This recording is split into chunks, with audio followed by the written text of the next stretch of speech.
আসসালামু আলাইকুম রহমতুল্লাহি বারকাতুহু viewers, welcome back to my channel তোয়াস ওয়ার্ল্ডে আপনাদের সবাইকে স্বাগতম।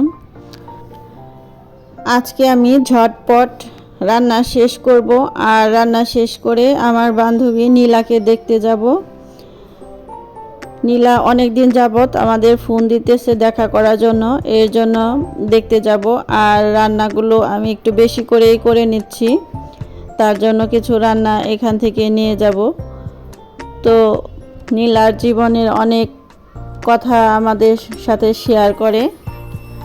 আমার কাছে একসাথে পড়াশোনা করলে বা সমবয়সী হলে যে বন্ধু বান্ধবী হয়ে যায় সেরকম কিছু মনে হয় না।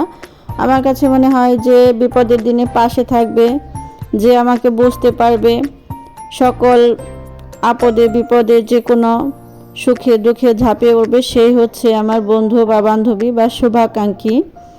তো নীলা হচ্ছে আমার সেই রকম একজন শুভাকাঙ্ক্ষী বান্ধবী।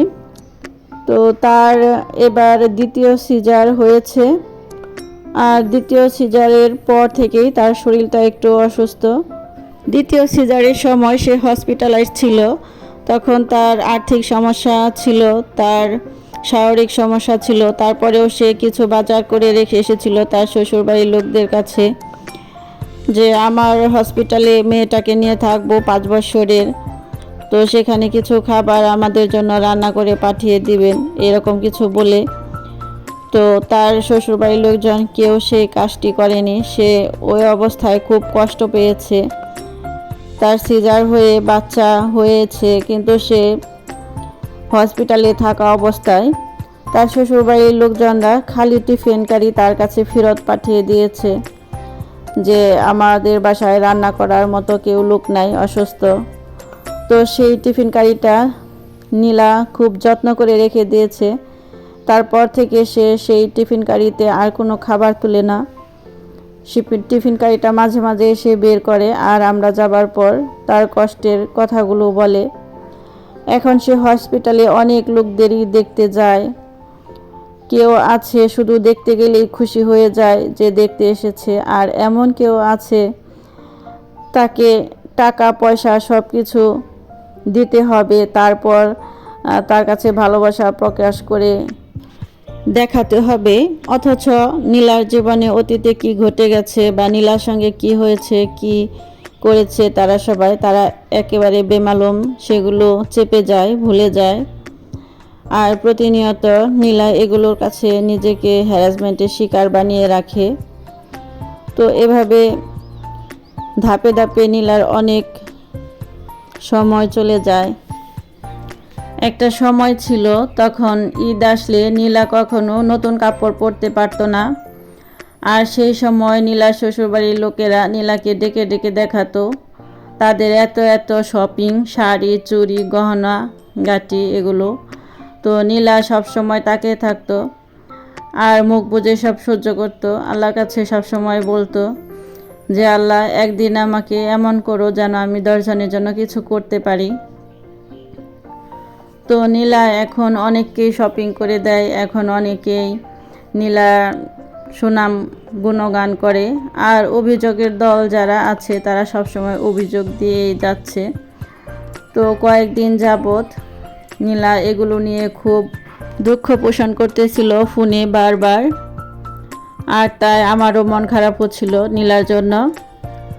তো এমন দিন ছিল নীলা ভাত খাবে, পেট ভরে খেতে পারে নাই। আর তার দ্বিতীয় সিজারে বাচ্চা হবার পর তার প্রচুর খাবারের প্রয়োজন ছিল। সে যখন ভাত চেয়ে নিত, তো তখন তাকে বলা হতো আরেকবার ভাত নিলে ভাতে নাকড় দিয়ে হাতে বাড়ি দেব, এই ধরনের কথা শুনতো নীলা। আর এখন সেই কথাগুলো মনে পড়ে নীলা অনেক কষ্ট পায়। তারপরও তাদের সঙ্গে নীলা তালে তাল মিলিয়ে চলে যাচ্ছে। তাদের সাথে সব কিছু দেওয়া ধোয়া আনা নেওয়া সব কিছুই করে যাচ্ছে, আর আল্লাহ পাকের কাছে সব দিয়ে রেখেছে। আল্লাহ একদিন নিশ্চয় সব কিছু দেখবে। আসল কথাই হচ্ছে টাকা। যার হাজব্যান্ডের টাকা বেশি থাকে তার কদর এই সংসারে সব সময় উপরে থাকে, আর যার হাজব্যান্ডের টাকা কম থাকে তার কদর একেবারে সবার পায়ের নিচে থাকে। তার ভালো মন্দ কখনোই কারো চোখে আসে না, সবসময় মন্দটা চোখে এসে পড়ে, সবসময় মন্দটাই সবাই ফলো করে। তো এভাবে নীলা প্রতিনিয়ত যতই ভালো হতো ততই তার খারাপ দিকটা সবাই বেছে নিত, তাকে ওইভাবে হ্যারাসমেন্ট করে রাখতো। তো নীলা এসব কিছুই সহ্য করত। আর সত্যি কথাগুলো প্রতিবাদ করতে গেলেই তার নামে বসে যেত বিচার বৈঠক, আর সেখানে সে আরও অপদস্থ হতো। আর নীলা প্রতিনিয়ত সবার সঙ্গে তালে তাল মিলিয়ে নিজেকে ভালো রাখার চেষ্টা করত, নিজে সংসার গুছিয়ে সব কিছু সুন্দরভাবে এগিয়ে নিয়ে যাওয়ার চেষ্টা করত। আর তারা সব সময়ই চেষ্টা করত তাকে টেনে হিঁচড়ে কীভাবে পিছন দিকে নেওয়া যায় সেই চেষ্টাই করে যেত। তারা সব সময়ই একটা চেষ্টাই করে যেত ফ্যামিলির সবাই মিলে কিভাবে নীলাকে বঞ্চিত করবে, তার ফ্যামিলি সহ একেবারে টেনে হিঁচড়ে নিচে পায়ের তলে পিষে রাখবে, আর তাকে সমাজের কাছে হেয় প্রতিপন্ন করার জন্য তাদের ছিল একেবারে প্রচেষ্টার প্রথম পর্যায়।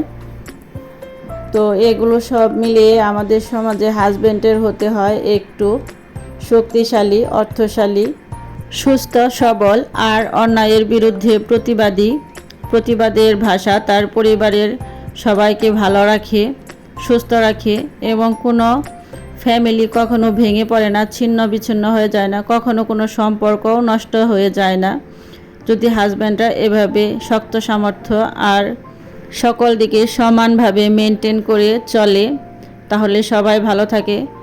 তো আমাদের সমাজে পরের মেয়েকে কখনো আপন করা যায় না, এটাই হয়তো বাস্তব। সবাই ভালো থাকবেন, আল্লাহ হাফেজ।